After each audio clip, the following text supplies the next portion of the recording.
I know people who have the Security Plus who got a job, course experience, right? Like you have to have, you can't just have one of your shorts. You said you can't just get a Security Plus and then suddenly magically you have a job. It's not how it works. And I totally agree with you. Actually, what's your take on that one? And yeah, that happened to me. I applied to almost 300 jobs. I applied to so many jobs, and they kept telling me no. And I had a Security Plus, and I thought like the way people made it seem. I thought when I get the Security Plus, everybody was going to start. Hey, Chris, we want you, bring you here. I would get on the interview, and they'd be like, "Oh, I have a Security Plus." They'd be like, "Oh, okay." They don't even ask about it sometimes.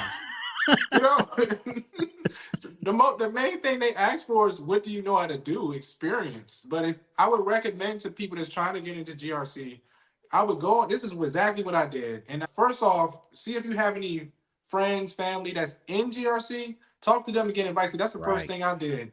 I looked at their resume and I compared it to my resume. And then when I started learning the things they do, or I would just Exactly. ask them. I'd be like, "Hey, can you teach me this?" For example, I keep seeing something when you type in GRC, and I recommend to people looking for jobs for GRC, just type in GRC and Indeed. You'll see that they'll ask for you got experience with the NIST guidelines. You can literally Google the NIST guidelines and read it, or they'll be like poems.